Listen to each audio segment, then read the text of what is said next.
लेटा लड़की के साथ उसकी रान पर उसकी गोद में सर रखकर कहने लगी आज तुम टेंशन में लग रहे हो कि हाँ टेंशन में हूं। क्यों, क्या हुआ? अरे ऐसा सा ख्याल है, चलो यार आओ। दोनों ने कपड़े उतार लिए, बरहना हो गए। अचानक सोचता है कि अगर आज मैं इस लड़की के साथ मिल लिया, जिना कर लिया, कहीं कर अल्लाह के रसूल फिर ये सवाल कर बैठे, बता तूने कल किसी लड़की के साथ जिना तो नहीं किया?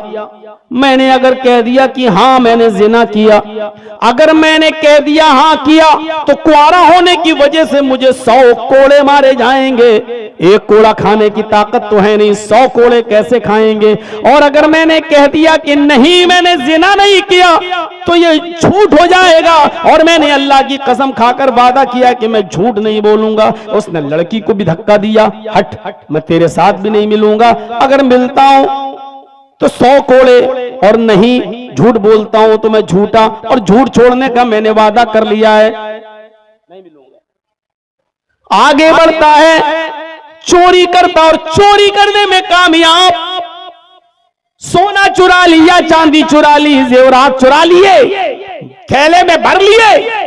उस घर से वापस आने लगता है, सोचता है अगर अल्लाह के रसूल ने पूछ लिया कि बता कल तूने चोरी की थी या नहीं, और मैंने कह दिया हाँ, तो हाथ काटा जाएगा, और अगर कह दिया नहीं तो ये झूठ होगा। उसने जो सामान जहां से चुराया था वहीं रख दिया, सीधे आया, घर आया, सो गया, फजर की अजान हुई, चला गया, नबी के पीछे नमाज पढ़ा। अल्लाह के नबी ने सलाम फेरा, उसको अगली सफ में देखा, आपने उसको बुलाया, इधर आओ, आज की रात कैसी गुजरी? सर नीचे कर ले। आपने कहा नौजवान मैं कुछ पूछूंगा नहीं तुमसे, मैं सिर्फ इतना पूछना चाहता हूं, आज की रात कैसी गुजरी? कल तो बहुत हंस रहे थे तुम। कहा अल्लाह के नबी जब आपने कहा झूठ छोड़ देना तो मुझे हंसी आई। आपकी अकल पर कोई बहुत बड़ा काम थोड़ी छुड़वा रहे हैं आप हमसे, झूठ छोड़ने के लिए कह रहे हैं, लेकिन मुझे नहीं मालूम था कि झूठ ही तमाम बुराइयों की जड़ है। आपने झूठ छुड़वाया, इस झूठ ने मेरी सारी बुराइयां छुड़वा दी। कल मैंने जिना भी नहीं किया, चोरी भी नहीं की, शराब भी नहीं पी, और झूठ छोड़ने का वादा तो कर ही लिया आपसे। आपने कहा मैं जानता हूं अल किस्बु रासुज़्ज़ुनूब, झूठ ही तमाम बुराइयों की जड़। ईमानदारी के साथ बताइए कैसी हिकमत है? नेकियों की तरफ बुलाने में भी हिकमत। नमाज की तरफ बुलाना, नमाज पढ़ने लगे तब कहना रोजा, रोजा भी रखने लगे तब कहना ज़कात, ज़कात भी देने लगे तब कहना हज। एक एक करके नेकियों की तरफ भी हिकमत और बुराइयों से रोकने में भी हिकमत। आज हमारे पास क्या हिकमत है? आज हमारे पास क्या मंसूबा है? बोलिए। सारी बताते तो ये मुसलमानों में बुराई, वो मुसलमानों में बुराई। मेरे भाइयों, इस समाज और मुआशरे के अंदर जाकर एक एक बुराई को रोकने की कोशिश करिए आप, एक एक बुराई।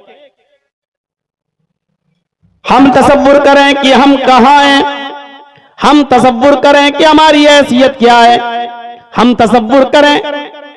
मेरे भाइयों अंदाजा लगाइए हमारी हैसियत क्या है। आज हिकमत से काम लेने की जरूरत है, दूरंदेशी से काम लेने की जरूरत है। उदऊ इला सबील रब्बिक बिल हिकमति वल मौइज़तिल हसना वजादिलहुम बिल्लती हिय अहसन। जब किसी से बहस करो तो अच्छे अंदाज से बहस करो।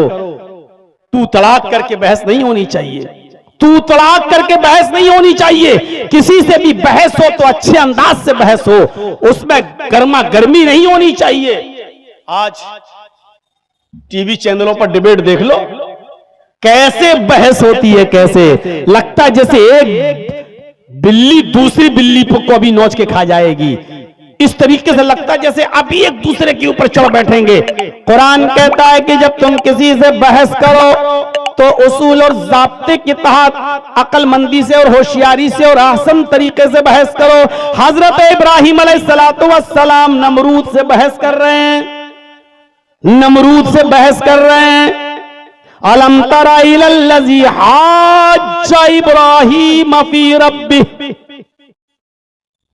नमरूद इब्राहिम अलैहिस्सलाम से बहस कर रहा है और इब्राहिम अलैहिस्सलाम भी नमरूद से बहस कर रहे हैं अल्लाह के बारे में। और एक बात बता दूं, बहुत गौर से सुनना, नमरूद कोई मामूली आदमी नहीं है। बहस किससे हो रही है?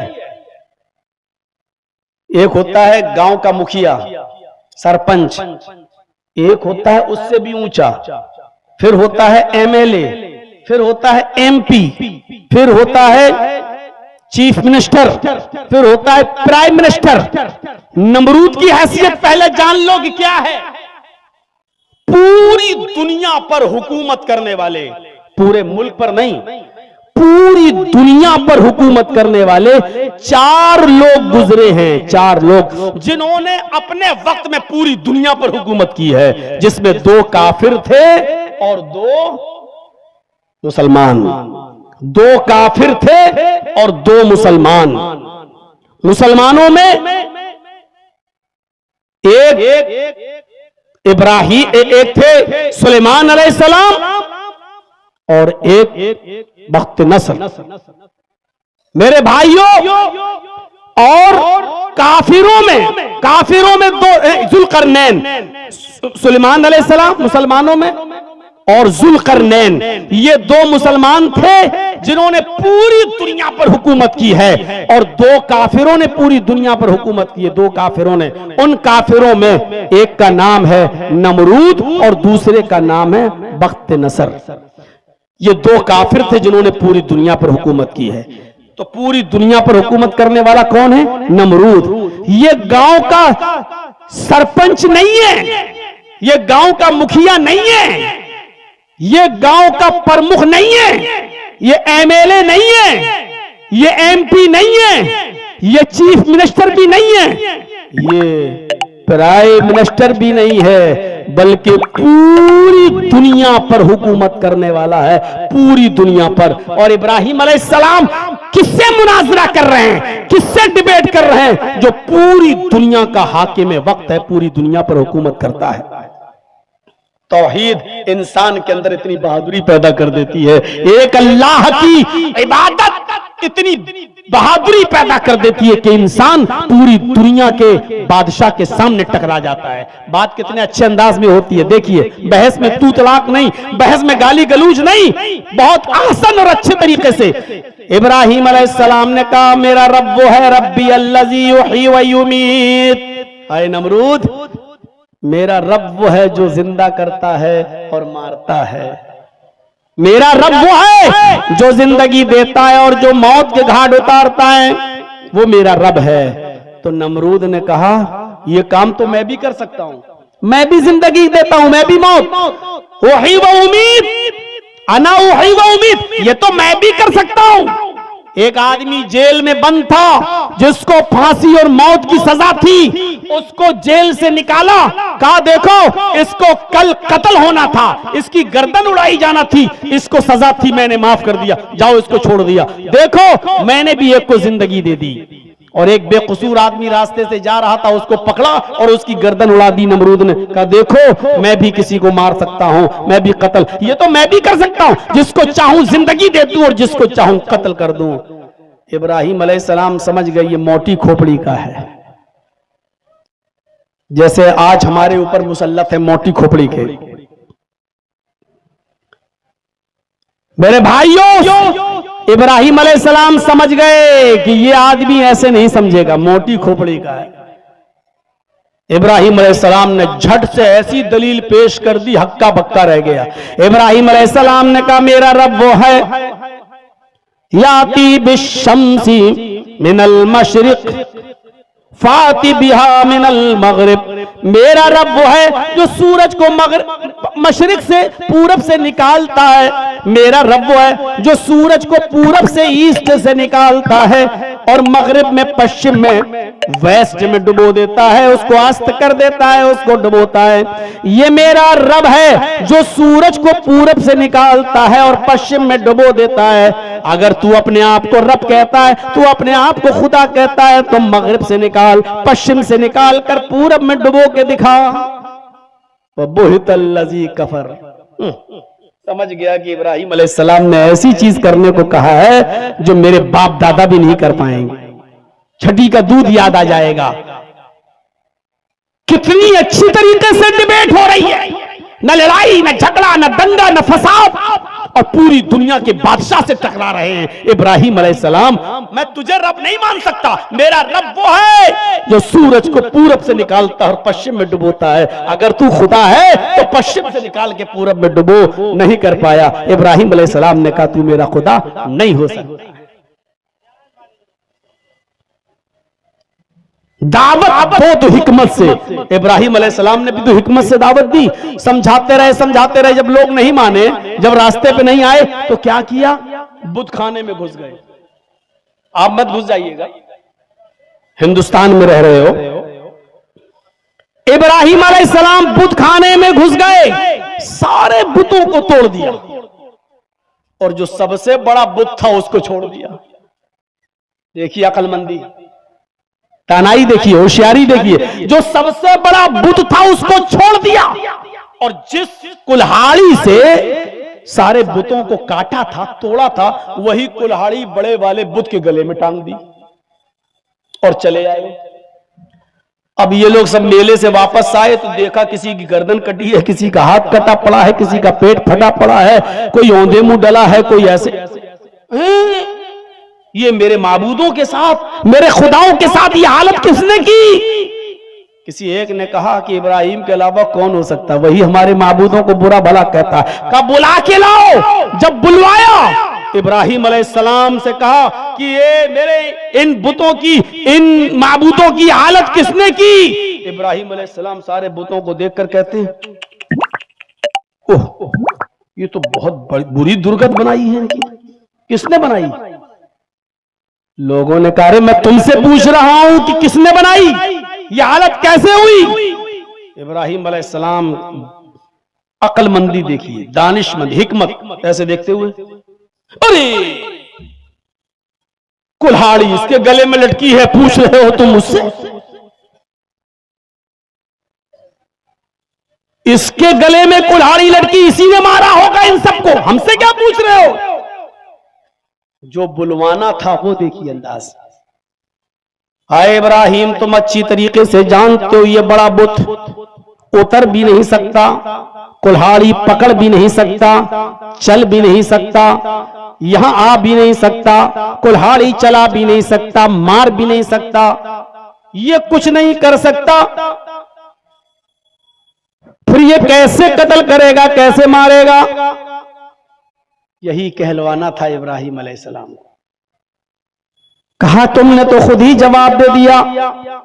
मेरे भाइयों, यही तो मैं तुम्हें समझाता हूं कि जो उतर न सके, जो चल न सके, जो खा न सके, जो पी न सके, जो यहां तक ना आ सके, बल्कि जिनको मारा वो भी तुम्हारे खुदा थे। जो अपने आप को ना बचा सकें वो तुम्हें क्या बचाएंगे? जो अपनी टांग कटने से अपनी हिफाजत न कर पाए, अपनी गर्दन कटने से अपनी हिफाजत न कर पाए, वो तुम्हें क्या बचाएंगे? इसीलिए तो कहता हूं उसकी इबादत करो जिसने हम सबको पैदा किया, उसी के सामने झुको। समझ गए कि यही आदमी है। जवाब तो नहीं था उनके पास, लेकिन चलो अब तुम्हें आग में डाला जाएगा। लेकिन दलील दी तो हिकमत के साथ, दानाई के साथ। वो अलग बात है कि तौहीद की दावत में परेशानियां तो आएंगी, इब्राहिम अलैहिस्सलाम के ऊपर भी परेशानियां आई, लेकिन गाली नहीं दी, बुरा भला नहीं कहा, हिकमत के साथ कितने अच्छे स्टाइल में समझाया। अरे जब ये उतर नहीं सकते, चल नहीं सकते, बैठ नहीं सकते, और ये जिनको मारा है वो अपने आप को बचा नहीं सकते, तो तुम्हारी हिफाजत क्या करेंगे? ये दलील थी, मंतिकी दलील भी थी और अकली दलील भी थी। मेरे भाइयों, कुरान कहता है ऐसे ही लोगों को उदउ इला सबील रब्बिका बिल हिकमा, ऐसी हिकमत और होशियारी और दानाई के साथ लोगों को दीन की तरफ बुलाओ, बहुत होशियारी के साथ, और बहस करो तो अच्छे तरीके से करो। है हमारे पास बहस का तरीका? जरा अंदाजा लगाइए आप। हम तो अपने हालात का सही जायजा नहीं ले सकते। आपको पता नहीं आप अंगार किस अंगार पर बैठे हुए हैं, हम और आप। और सोशल मीडिया पे चले जाइए तो चर्चों पे चर्चे करवा लो। मेरे भाइयों, कभी कभी हमें दबकर भी समझौते करना पड़ते हैं। खुद हमारे नबी जनाब मोहम्मद रसूलुल्लाह सल्लल्लाहु अलैहि वसल्लम ने भी दबकर समझौते किए हैं।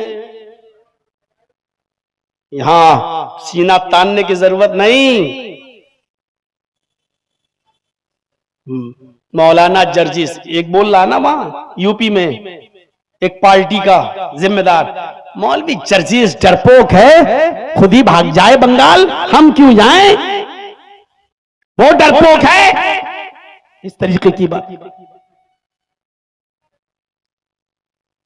कभी कभी समझौते बड़ी अक्लमंदी और दानिशमंदी के साथ भी होते हैं। वो मिसाल मेरी आपने पढ़ी होगी, सुनी होगी। एक तालाब पर बकरी भी पानी पी रही है और शेर भी पानी पी रहा है। एक तालाब है, उस तालाब पर शेर भी पानी पी रहा है और बकरी भी पानी पी रही है।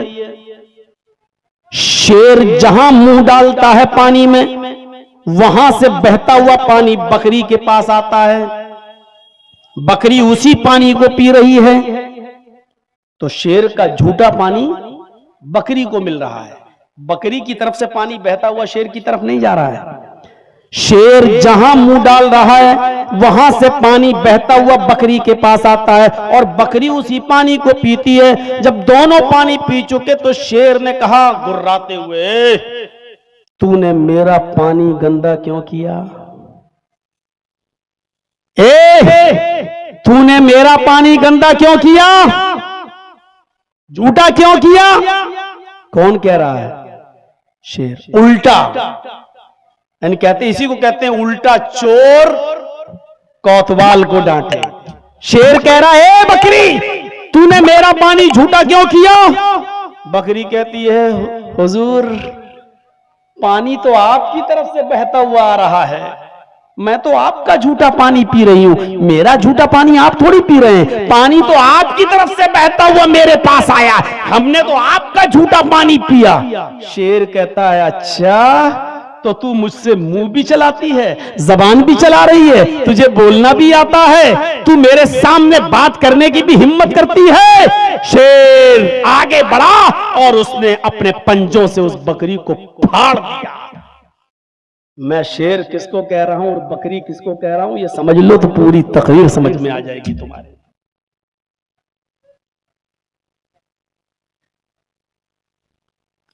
आप जुमे की नमाज भी मस्जिद के बाहर 5 मिनट की नमाज आप नहीं पढ़ सकते हो, नहीं पढ़ सकते हो। मस्जिद के अंदर ही नमाज पढ़ो, मस्जिद के बाहर नहीं। लेकिन तुम्हारे लंगर रोड पे चलेंगे खुलकर, तुम्हारे कांवड़िए सरेआम घूम के चलेंगे सड़कों पर, जाम लगाते हुए, उसके ऊपर हेलीकॉप्टर से फूलों की बारिश भी होगी। जहां चाहेंगे वहां रुक जाएंगे और डेरा डालेंगे। अगर आप ये कहो ठीक है साहब, हम अपनी नमाजें तो मस्जिद में पढ़ेंगे, लेकिन आपके भाई भी तो बाहर में लंगर डालते हैं, खाने खिलाते हैं, सड़कें जाम करते हैं, होली का रंग सड़कों पर खुलेआम फेंका जाता है, सड़कें जाम होती हैं, तो आपसे कहा जाएगा तेरे मुंह में जबान भी है, तुझे बोलना भी आता है, तू हमारे खिलाफ होता कौन है बोलने वाला? मेरे भाइयों, यही चीज मैं समझाने की कोशिश कर रहा हूं बंगाल के लोगों को, जिसकी बुनियाद पर हमें आज चैनल वाले डिबेट में लाने की कोशिश करते हैं और दिखाते हैं कि देखो ये कितना भयभीत कर रहा है मुसलमानों को, ये कितना डरा रहा है मुसलमानों को। यह समझने की कोशिश करिए। आप नहीं बोल सकते हो साहब, आप कौन होते हैं बोलने वाले, ये कहने वाले? आप हमारे इलाके में आ जाइए, मंगल का दिन पूरा का पूरा हॉर्न, गाड़ियां सब जाम हो जाते हैं हॉर्न देते देते, क्योंकि वहां लंगर चलता है, खाने पीने का दौर चलता है। और गुरुद्वारे में चले जाइए चांदनी चौक पर मेरे भाइयों, हर संडे को हमारे सिख भाइयों का लंगर चलता है, पूरा रास्ता जाम हो जाता है। लेकिन आपने अगर 5 मिनट की नमाज पढ़ ली तो सारी आफतें और सारी मुसीबतें आप पैदा कर रहे हैं, रास्ते आप जाम कर रहे हैं। अगर आपने ये कह दिया कि आपके अंदर भी ऐसा हो रहा है, ये लोग ऐसा कर रहे हैं, तो तेरे अंदर जबान भी है, तू बोलता भी है, तेरे मुंह में जबान भी है। ये सूरत हाल है आज हमारी। इस कंडीशन को समझने की जरूरत है, हिकमत को। मेरे भाइयों, शेर ने शिकार किया गधे का, भेड़िए ने शिकार किया बकरी का, लोमड़ी ने शिकार किया खरगोश का। 3 जानवरों ने 3 जानवर को मारा। याद रखना, शेर ने किसको मारा? गधे को। भेड़िए ने किसको मारा? बकरी को। लोमड़ी ने किसको मारा? खरगोश को। अब शेर ने कहा भेड़िए से, भेड़िए बताओ कौन सा जानवर कौन खाएगा, तुम इंसाफ करो। शेर ने कहा, जज किसको बना दिया? भेड़िए को। तुम बताओ कौन सा जानवर कौन खाएगा। भेड़िया शेर के जुल्म को समझ नहीं पाया। ये नहीं जानता था कि ये शेर इतना जालिम है, वो समझ नहीं पाया। उसने कहा बहुत आसान है। कहा क्या आसान है? कहा गधा आपने मारा, बड़ा भी है, गधा आप खा लीजिए। बकरी मैंने मारी, मेरे हिसाब की ठीक है, बकरी मैं खा लेता हूं। और लोमड़ी ने खरगोश मारा, ये लोमड़ी खरगोश खा लेती है। तीनों ने 3 जानवर मारे, अपना अपना जानवर सब खा लें, आप गधा खा लो, मैं बकरी और लोमड़ी खरगोश। शेर ने कहा इधर थप्पड़ मारा, इतना बेकार फैसला, और पकड़ा और उसको उठा के फाड़ दिया, कत्ल कर दिया, नोच डाला उसको। अब ये भी मर गया। कमीना, फैसला करना आता नहीं, फैसला करने चले गए। लोमड़ी से कहा कमीना ये फैसला ही करना नहीं जानता, पता नहीं कहां से सीख के आया था। तुम बताओ कौन सा जानवर कौन खाएगा, तुम फैसला करो। लोमड़ी ने तो भेड़िए का हाल देख लिया। लोमड़ी कहती वाकई बड़ा पागल था, कमीने को फैसला करना ही नहीं आता था। अच्छा तो तुम्हारा फैसला क्या है? अरे मेरा फैसला क्या है हुजूर, आप जंगल के राजा हैं, सुबह उठिए गधा खाइए, दोपहर में आप बकरी खा लीजिए, शाम को मुंह का जायका बदलने के लिए खरगोश खा लीजिए, और अब तो भेड़िया भी हाजिर है साहब, सोते वक्त भेड़िया भी खा लीजिए। ये चारों जानवर आप नहीं खाएंगे तो कौन खाएगा? आप जंगल के राजा हैं, ये चारों जानवर आपके हैं। दिन में सुबह उठिए तो गधा खा लीजिए, दोपहर में बकरी खा लीजिए, शाम को खरगोश खा लीजिए, और रात में भेड़िया खा लीजिए। ये चारों जानवर आपके हैं। शेर ने मुस्कुराते हुए कहा इधर आओ। शाबाश, ये है फैसला। इतना अच्छा फैसला तुमने किससे सीखा? लोमड़ी ने कहा हुजूर भेड़िए से सीखा है। लोमड़ी ने कहा हुजूर भेड़िए से सीखा है। शेर ने कहा तुम समझदार हो। समझदार थी, जान बचा ली। यही समझदारी की जरूरत है,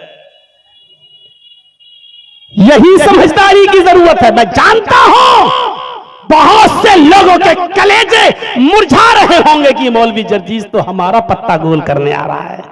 मैं किसी का चमचागिरी करने नहीं आया, न किसी को मैं करने आया हूं, न किसी का वो। आपका मामला आप जानो। मेरे प्यारे साथियों, ये बैठे, ये हमारे साथ आया अमीन, ये पूछिए पूर्णिया का है, बड़े शौक से गए थे साहब, क्या क्या सोचकर कहां। जब इनकी दुकानों पर बुलडोजर चले तब इनको छठी का दूध याद आ गया। कोई नहीं आया जो चीख चीख कर कह रहे थे हम तुम्हारे साथ, हम तुम्हारी लड़ाई। आज सबसे पहले वही भागे। कोई एक भी मिन्नत और जमानत करने के लिए नहीं आया, कोई झूठी तसल्ली देने के लिए नहीं आया। मकसद निकल गया दूर। मेरे भाइयों, इस वक्त लोमड़ी की तरह अक्लमंदी से काम लो। कुरान चीख चीख के कह रहा है उदउ इला सबील रब्बिका बिल हिकमति वल मौइज़तिल हसना। तुम्हें हिकमत, दानाई से काम लेने की जरूरत है, दीन के मामले में भी, नेकी की तरफ बुलाने में भी, बुराइयों से रोकने में भी। जब दीन के अंदर ये था तो दुनिया के अंदर भी है। आपको अच्छा सोचना है। मेरे भाइयों, आप इंसान हो ना। एक मिसाल देता हूं, अल्लाह के नबी मक्के से जब मदीना गए, अल्लाह के नबी जब मक्के से मदीना गए तो मदीने के लोग क्या करते थे? हम या बिरूर नख्ल, मुस्लिम शरीफ की हदीस के अल्फाज हैं। वो क्या करते थे? खजूर की कलमकारी किया करते थे। और खजूर की कलमकारी जानते हो क्या होती है? वो क्या कहते थे? ये नर खजूर का गाबा है, ये मादा खजूर का गाबा है, ये नर है, ये मादा है, और दोनों को ऐसे जमीन में बोते थे। और ये बिलीव था, ये यकीदा था कि ऐसे ज्यादा खजूर पैदा होंगी, ऐसे ज्यादा खजूरें पैदा होंगी। तो वो खजूर में क्या बनाते थे? ये नर खजूर का गाबा, ये मादा खजूर का गाबा, ये मेल, ये फीमेल, और ऐसे बोते थे। तो अल्लाह के नबी जब मदीने में गए तो अल्लाह के रसूल ने कहा, माज़ा तस्नऊन, ये तुम क्या करते हो? ये नर, ये मादा। अल्लाह के रसूल, ऐसे खजूरें ज्यादा पैदा हो जाती हैं, नर मादा बना देता हूं तो खजूरें ज्यादा पैदा हो जाती हैं। अल्लाह के नबी ने फरमाया, लौ लम तफअलू लकान खैरन, अगर तुम ऐसा न करते तो अच्छा होता, अगर ऐसा न करते तो अच्छा होता। उन्होंने छोड़ दिया, नहीं करेंगे, ठीक है। फतरकूहु, छोड़ दिया। फनकसत, खजूर कम पैदा हुए। जब उन लोगों ने ऐसा नहीं किया तो खजूर कम पैदा हुए। उन्होंने शिकायत की, अल्लाह के रसूल, हम जैसा पहले बोते थे उससे खजूरें बहुत पैदा होती थी, आपने कहा ऐसा न करते तो अच्छा होता, तो हमने छोड़ दिया। तो अल्लाह के नबी, फिर क्या हुआ? हमारे खजूरों में नुकसान हो गया, बहुत घाटा हो गया। तो अल्लाह के नबी ने फरमाया, इन्नमा अना बशर, मैं भी तो इंसान हूं। क्या कहा? मैं भी तो इंसान हूं। इज़ा अमरतुकुम बिशैइन मिन अम्रि दीनिकुम, जब मैं तुम्हें तुम्हारे दीन की कोई बात बताऊं तो ले लिया करो। व इज़ा अमरतुकुम बिशैइन मिन अम्रि दुनियाकुम फइन्नमा अना बशर, जब मैं तुम्हें तुम्हारी दुनिया की कोई बात बताऊं तो तुम ले भी सकते हो, छोड़ भी सकते हो। यानी अगर मेरी बात इंसान होने की हैसियत से अगर आपको नुकसान पहुंचा रही है तो तुम जैसा पहले करते थे वैसा करो। यानी तुम अपनी दुनिया को मुझसे ज्यादा अच्छी तरह समझते हो, अपने कारोबार को मुझसे ज्यादा अच्छा समझते हो। बंगाल वालों, मौलाना जर्जीस की बातों में मत आना। तुम अपना मामला हमसे अच्छा समझते हो, तुम अपने इलाके के हालात हमसे अच्छा समझते हो, तुम अपने यहां के मिजाज को हमसे अच्छा समझते हो। तुम अपने मिजाज से काम करना। मौलवी जर्जीस की बातों में क्यों आए हो? मौलवी जर्जीस अब तो यूपी नहीं संभाल पा रहा, तुम्हारा क्या सवाल है? तुम अपने इलाके को देखो। मेरे भाइयों, ये हिकमत और दानिशमंदी की जरूरत है आज हमें और आपको सबको। और सुनिए, क्या बात बताने की जब आई तो बता देता हूं मेरे भाइयों। अल्लाह के नबी के पास एक नौजवान आया, और सुनो नौजवानों, सुनो, एक नौजवान आया और कहता, अल्लाह के रसूल, मस्जिद में, अरे अल्लाह के रसूल, क्या मुझे जिना की इजाजत दीजिए। पूछो उलमा से, भाई हकीकी की रिवायत है, इजाजत किसकी मांग रहा है? जिना करने की। दुनिया में सबसे बुरा काम शिर्क के बाद क्या है? जिना। किसी की मां, बहन, बेटी के साथ गलत ताल्लुकात, नाजायज ताल्लुकात कायम करना। वो किस चीज की परमिशन मांग रहा है? दुनिया के सबसे गंदे काम की। और किससे मांग रहा है? दुनिया के सबसे बेहतर और अच्छे इंसान से, मुहम्मदुर रसूलुल्लाह से। नौजवानों, ये वाकया जरूर सुन लीजिएगा। अल्लाह के नबी से कहता है, अल्लाह के रसूल, मुझे जिना की इजाजत दीजिए। जिना के लिए मेरे पास इंतजाम है, यानी मेरी कोई दोस्त है, मेरी गर्लफ्रेंड है, मुझे बस परमिशन दीजिए। अब सहाबा किराम उसको ऐसे कोहनी मार के कह रहे हैं, चुप चुप चुप, क्या क्या बोल रहा तू? अल्लाह के नबी ने कहा, नहीं साथियों, इधर आओ। मस्जिद में जिना की इजाजत, दुनिया की सबसे मुबारक हस्ती के सामने दुनिया के सबसे गंदे काम की। अभी कोई मौलाना जर्जी से कहे कि जर्जी साहब, हमारे यहाँ अड्डे हैं, बने हुए हैं 500,000 रुपए में, क्या इजाजत है? तो हम क्या कहेंगे? कभी ने, आज के बाद बात मत करना, इतने गंदे काम की इजाजत में, तेरे घर में मां बहन नहीं है। ये समझाने का अंदाज है आज हम लोग। अल्लाह के नबी के सामने वो कह रहा, साहबा भी कह रहे हैं, क्या मांग, चुप। अल्लाह के नबी कहते, नहीं, इधर आओ, मिन्नी, मेरे करीब हो जाओ। बुलाया, क्या कह रहे हो? खुल के कहो, क्या कहते हो? अल्लाह के रसूल, मैं जिना करना चाहता हूं, एक लड़की से दोस्ती है मेरी, आपकी परमिशन की जरूरत है। आपने कहा ठीक है, मैं दे दूंगा परमिशन, लेकिन सुनो, जो काम तुम उस लड़की के साथ करना चाहते हो, अगर मैं तुमसे ये कहूं ये काम तुम अपनी मां के साथ करो तो करोगे? क्या अंदाज था समझाने का। जो काम तुम उस लड़की के साथ करना चाहते हो, अगर मैं तुमसे ये कहूं कि ये काम तुम अपनी मां के साथ करो, इसलिए कि जो चीज उसके पास है वही तुम्हारे मां के पास भी है। सोचोगे आप? उसने कहा फिदा का भी वो उम्मी या रसूल अल्लाह, अय अल्लाह के नबी मेरे माँ बाप आप पर कुर्बान, मैं ऐसा नहीं कर सकता। कौन शरीफ इंसान है जो अपनी माँ के साथ जिना करेगा? आपने कहा अच्छा ठीक है, अपनी बहन के साथ ये काम करोगे? उसने कहा अल्लाह के नबी सल्लल्लाहु अलैहि वसल्लम मेरे माँ बाप आप पर कुर्बान, कोई भी शरीफ इंसान अपनी बहन के साथ भी ये काम नहीं करेगा। आपने कहा अपनी बेटी के साथ ये काम करोगे? उसने कहा अल्लाह के नबी कोई भी शरीफ इंसान अपनी बेटी के साथ भी ये काम नहीं कर सकता। आपने कहा अच्छा ऐसा करो अपनी खाला के साथ ये काम कर लो। उसने कहा कोई शरीफ इंसान अपनी खाला के साथ भी ऐसा नहीं कर सकता। आपने फरमाया अपनी फूफी के साथ ये काम कर लो। कहता मेरे माँ बाप आप पर कुर्बान, अय अल्लाह के नबी कोई भी शरीफ इंसान अपनी फूफी के साथ भी ये काम नहीं कर सकता। आपने कहा जिस लड़की के साथ तुम जिना की परमिशन मांग रहे हो वो भी किसी की माँ होगी, वो भी किसी की बहन होगी, वो भी किसी की बेटी होगी, वो भी किसी की फूफी होगी, वो भी किसी की खाला होगी। जब तुम अपनी बहन और बेटी के साथ अपनी मां के साथ ये काम करना गवारा नहीं कर रहे हो और ये भी नहीं चाहते हो कि कोई दूसरा तुम्हारी मां बहन बेटी के साथ ये काम करे, तो फिर दूसरा ये कैसे चाहेगा जिसकी वो बहन होगी बेटी होगी भी, वो कैसे पसंद करेगा कि मेरी बहन के साथ मेरी बेटी के साथ मेरी फूफी के साथ ये गलत काम हो? कैसे बर्दाश्त करेगा? बोलो तुम करोगे? कहा नहीं। तो फिर वो कैसे करेगा अगर उसको पता चलेगा तो?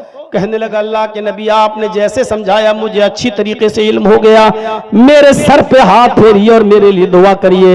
अल्लाह के नबी ने उसके सर पे हाथ फेरते हुए फरमाया आय अल्लाह इस नौजवान की नजरों की हिफाजत फरमा। उस नौजवान का बयान है कि उस दिन की तारीख से फिर मेरी नजर किसी लड़की तो छोड़ो किसी हराम चीज की तरफ मेरी नजर नहीं उठी। इस अंदाज से समझाते थे, डायरेक्ट ये नहीं कहते थे बात जिना की इजाजत लेने आया, नहीं। आपने कहा इधर आओ, समझाया तो ऐसे समझाया कि ये काम क्या तुम अपनी मां के साथ करोगे, अपनी बहन के साथ करोगे, अपनी बेटी के साथ करने को तैयार हो, अपनी फूफी और चची के साथ करने को तैयार हो? उसने हर बात पे कहा नहीं। आज भी किसी से पूछा जाए तो वो यही कहेगा कि नहीं। मेरे इटावा में एक रिक्शे वाला था, बहुत पुरानी बात है, मेरे इटावा में एक रिक्शे वाला था, एक अमीर आदमी उस आदमी के रिक्शे पर बैठता है और इत्तेफाक देखिए उससे कोई झगड़ा हो जाता है किसी बात का, वो अमीर आदमी बड़ा सोर्स वाला था, उसने मारा पीटा और झगड़े का इल्जाम उस लड़के के ऊपर, उस रिक्शे वाले उस गरीब आदमी के ऊपर लगा दिया और उसको जेल भिजवा दिया और ऐसा घिनौना इल्जाम लगवाया जिस पर उसको 4 साल की सजा होती है। उसके बाप नहीं थे, उस लड़के की मां नहीं थी, सिर्फ एक बहन थी, वो बहन भी 17-18 साल की हो चुकी थी। उसको सिर्फ जेल में फिक्र थी तो अपनी बहन की फिक्र थी कि मेरी बहन पूरी जिम्मेदारी मेरे ऊपर, मैं अपनी बहन के हाथ पीले करने वाला था, उसकी शादी रिक्शा चला चला कर कमा कमा कर अपनी बहन की शादी करने की तैयारी कर रहा था, लेकिन मुझे को जेल में डाल दिया गया। 4 साल तक उसने अपनी बहन का चेहरा नहीं देखा और 4 साल के बाद जब अपनी सजा पूरी करने के बाद जब अपने घर लौटा तो क्या देखता है कि मेरे गांव का एक बुजुर्ग आदमी, मेरे गांव का एक मोतबर आदमी मेरी बहन को अपने घर में अपनी बेटी की तरह रखे हुए हैं। उसने उसकी परवरिश की, खिलाया पिलाया और आराम से रखा। उसके बाद वो लड़की, वो बहन जब अपने भाई के सीने से चिपकती है, रोती है, आंखों में आंसू आते हैं, तो इस लड़की ने रोते हुए कहा कि भाई अगर ये अब्बू ना होते, ये बुजुर्ग ना होते तो आपकी बहन मुंह दिखाने के लायक न रहती। मैंने सोच लिया था कि अपने भाई को जेल से छुड़ाने के लिए मुझे कुछ भी करना पड़े, मुझे अपना जिस्म ही क्यों ना बेचना पड़े, लेकिन मैं आपको जेल से छुड़ाऊंगी। लेकिन इस बुजुर्ग ने मेरी बड़ी इज्जत की है, अपनी बेटी की तरह रखा है, इसलिए मेरा हौसला बढ़ता गया। आए मेरे भाई, अगर ये बुजुर्ग ना होता तो आज आपकी बहन आपको मुंह दिखाने के लायक ना होती। जैसे उसने ये कहा, इस रिक्शे वाले भाई ने अपनी बहन का मुंह पकड़ लिया और कहा खामोश, चुप, खामोश। दुनिया में नहीं हुआ है जो मेरी बहन पर गलत नजर डाल सके। उसने मुस्कुराते हुए कहा, भाई अपनी बहन पर इतना गर्व कैसे? उसने कहा, बहन पर गर्व नहीं, मुझे अपने आप पर गर्व है। मेरी बहन, तेरा भाई रिक्शा चला चला कर तेरे जहेज का इंतजाम करता है, तेरा पेट पालता था। एक ही सपना था कि मैं अपनी बहन का घर बसा सकूं। मेरी बहन, तेरे भाई के रिक्शे पर कॉलेज की लड़कियां भी बैठती हैं, स्कूल की लड़कियां भी बैठती हैं। तेरा भाई अपने गमछे से सीट साफ करता है और उन लड़कियों को बिठाकर उनको कॉलेज तक, उनके स्कूल तक पहुंचाता है। मेरी बहन, तेरे भाई के रिक्शे पर अब तक जितनी भी लड़कियां बैठी हैं, तेरे भाई ने उनको अपनी बहन की नजर से देखा है। तेरे भाई ने उनको अपनी बहन की नजर से देखा है। जब मैंने किसी की बहन बेटी पर गलत नजर नहीं डाली, जब मैंने हर एक को अपनी बहन की नजर से देखा है, जब मैंने किसी की बहन पर गलत नजर नहीं डाली, तो ऐसा कौन मां का लाल है जो मेरी बहन पर गलत नजर डाले? फख्र के साथ यहां जितने भी बैठे हैं सुन लो, जितने दूसरों की बहनों बेटियों पर गलत नजरें डालते हैं और मोबाइलों पर रात रात भर लगे रहते हैं, सुन लो, तुम्हारी बहनों बेटियां भी महफूज नहीं है। गर्व के साथ वही कह सकता है जो दूसरों की बहन को अपनी बहन, दूसरों की बेटियों को अपनी बेटी समझेगा, वो गर्व के साथ कह सकता है कि मेरी बहन पर कोई गलत नजर नहीं डाल सकता, मेरी बेटी पर कोई गलत नजर नहीं डाल सकता। इस हम्माम में सब नंगे नजर आएंगे। है इतनी हिम्मत, है इतनी जुर्रत, है इतनी बहादुरी जो ये कह सको, मेरे भाइयों, हमें और आपको पहचानना पड़ेगा। अल्लाह के रसूल इस तरीके से बुराइयों को रुकवा रहे हैं, नहीं भगा नहीं रहे हैं। आप कह रहे अपनी बहन के साथ, अपनी मां के साथ करोगे, आखिरकार शर्मिंदा होता है और आप उसके लिए दुआ करते हैं। अपने आप को बुराइयों से बचाओ, इस हद तक बचाओ कि अल्लाह के नबी रमजान के महीने में एतिकाफ में बैठे हुए हैं। एतिकाफ समझते हैं ना? एतिकाफ में बैठे हुए हैं। दो बीवियां अल्लाह के रसूल सल्लल्लाहु अलैहि वसल्लम से मुलाकात करने के लिए आती हैं। दो बीवियां, नबी की दो बीवियां मुलाकात करने आती हैं। अगर कोई मर्द मस्जिद में एतिकाफ में बैठा है तो उसकी बेटी मिलने आ सकती, उसकी बीवी भी उससे मिलने आ सकती है, कोई बुराई नहीं है। अल्लाह के नबी एतिकाफ में बैठे हैं, आपकी दो बीवियां आपसे मिलने आई, थोड़ी देर रुकी, घर की बात हुई और चलने लगी। आप अपनी दोनों बीवियों को मस्जिद के दरवाजे तक छोड़ने आए। उन दोनों बीवियों ने सर छिपा रखा था, उन्होंने अपने हाथों में सॉक्स, हाथों में ग्लव्स और पैरों में सॉक्स पहन रखे थे। अल्लाह के नबी जब अपनी बीवियों को मस्जिद के दरवाजे पर छोड़ने आए तो दो अंसारी नौजवानों को आते हुए देखा। आपने उन दोनों अंसारियों को बुलाया, आए अंसारी नौजवानों इधर आओ। वो दोनों नौजवान अंसारी जब अल्लाह के नबी के करीब आते हैं तो आप कितनी शानदार अंदाज में कहते हैं, आए नौजवानों, आए अंसारियों, ये दोनों मेरी बीवियां हैं, ये दोनों मेरी बीवियां हैं, शक मत करना। अल्लाह के नबी आप कैसी बात कर रहे हैं, आपके ऊपर कौन शक कर सकता है? आपने कहा नहीं, यहां से गुजरने के बाद शैतान जो खून की रगों में दौड़ता है वो हमारे दिलों में ये वसवसा डाल सकता। पता नहीं मोहम्मद किन औरतों से बात कर रहा था। देखो ये दोनों मेरी बीवियां हैं, कोई पराई नहीं है। इस तरीके से गुनाहों से बचा करते थे कि आपको शक है कि ये दोनों जाने के बाद कहीं मेरे बारे में गलत बातें न फैलाएं। आप बुलाकर कहते थे ये दोनों मेरी बीवियां हैं, कोई और नहीं। शरीयत तो ये कहती है कि साली भी अपनी बहनोई की मोटरसाइकिल पर नहीं बैठ सकती, और शरीयत तो ये कहती है कि कोई भाभी भी अपनी देवर के साथ ससुराल से घर नहीं आ सकती, मैके से घर नहीं आ सकती ससुराल, और न ससुराल से अपने मैके जा सकती है। देवर होता कौन है? यहां तो भाई खुद हुक्म देता है छोटे भाई को कि भाभी को ले आओ, भाभी को छोड़ाओ। यहां बीवी खुद कहती है कि लो छोटी बहन को घर छोड़ाओ, छोटी बहन को स्कूल छोड़ाओ। ये जुल्म है, ये ज्यादती है, ये जुल्म है, ये ज्यादती है। शरीयत का मिजाज तो यह है कि कोई साली भी अपने जीजा के साथ सफर नहीं कर सकती है। मियां और बीवी खाना खा रहे हैं, जरजीस अपनी बीवी के साथ बैठकर खाना खा रहा है, बीवी की मौजूदगी में बीवी की बहनों, मेरी साली अगर घर में आ जाए तो बीवी के साथ, बीवी की मौजूदगी में भी वो मेरे साथ खाना नहीं खा सकती है। शरीयत बीवी की मौजूदगी में भी साली को अपने जीजा के साथ बीवी की मौजूदगी में भी खाने की इजाजत नहीं देती। और जब इजाजत साथ में नहीं देती, शौहर के साथ भी नहीं देती, तो अकेले तुम्हें बाइक पर बैठकर खगड़ा मेला जाने की इजाजत देगी शरीयत। ये खगड़ा का नाम मैंने क्यों लिया, बहुत सोच समझ के लिया है मेरे भाइयों, इसकी इजाजत देगी ये शरीयत। जब बीवी की मौजूदगी में साली को इजाजत नहीं है कि जीजा के साथ बैठ के खाना खाए, तो स्कूल जाएगी जीजा के साथ। और यही हाल भाभी का भी है, अपने देवर के साथ खाना नहीं खा सकती है, अपने शौहर की मौजूदगी में भी पर्दा है।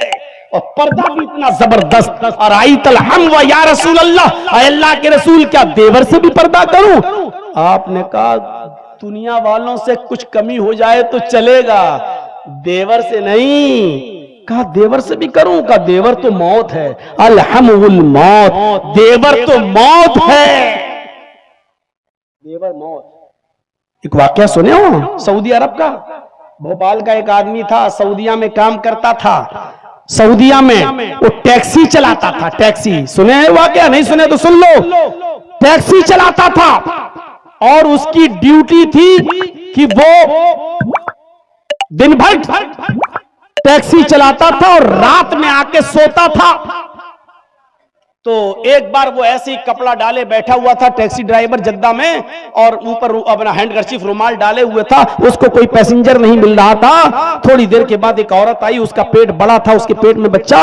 वो आई, कहने लगी जल्दी से मुझे हॉस्पिटल लेके चलो, तुम मुझे इंडियन लगते हो, तुम जल्दी से मुझे हॉस्पिटल लेके चलो, मुझे डिलीवरी का वक्त है। उसने ऐसे देखा, जल्दी बैठाला, पीछे की डिग्गी खोली और जल्दी से ये ड्राइवर, ये भोपाल का ये आदमी जल्दी से अपनी इस औरत को लेकर अस्पताल पहुंच गया। उधर इसका पेट देखकर इमरजेंसी में जल्दी से इस औरत को लोग लेके गए। इसने कहा कमबख्त अंदर चली गई, मेरा पैसा भी नहीं देके गई, कितना बना। उससे कहा बैठो बैठो, अभी बैठो, चेकअप हो जा। इसने सोचा पता नहीं कितनी देर लगेगी, क्या लगेगी। अच्छा, इससे पूछा तुम उस औरत को लेके आए हो जो अभी अंदर गई? कहा जी। अपना मोबाइल नंबर लिखो इस पर। तो मोबाइल तो चलता नहीं था उस वक्त। उसने जल्दी से अपने घर का लैंडलाइन का नंबर लिख दिया कि ये मेरा है, और जब वो औरत सही हो तो मुझे बता देना भैया, मैं इससे पैसे ऐसे लेते हुए निकल जाऊंगा, अभी पता नहीं क्या है। ये चला गया अपने घर। रात में अपने घर सोया, सुबह फजर में उठा, घंटी बज गई, फोन की, हेलो जी, कल आप उस औरत को लेके आए थे? जी जी जी जी, हॉस्पिटल में छोड़ा था, अब वही बोल रहे हैं? जी। अरे यार, कहां अपनी बीवी को तुम छोड़ के चले गए हो? हैं? बताओ, बेचारी रात भर परेशान रही, जल्दी आओ, जल्दी आओ, तुम्हें याद कर रही है, लड़का हुआ है तुम्हें। उसने कहा ए डॉक्टर, दिमाग ठीक है तेरा? अच्छा हुआ ये फोन मैंने उठाया, मेरी बीवी ने नहीं उठाया, वरना यही महाभारत का युद्ध हो जाता। कहा आ रहे हो या नहीं आ रहे हो? इंडियन लोग बड़े कमीने होते हैं, पहले ये सब कर लेते हैं, बाद में कहते हैं कि बीवी नहीं है मेरी, जल्दी आओ, नहीं तो अभी पुलिस भेजता हूं तुम्हारे घर। नहीं नहीं नहीं, मैं आ रहा हूं। सीधे गया।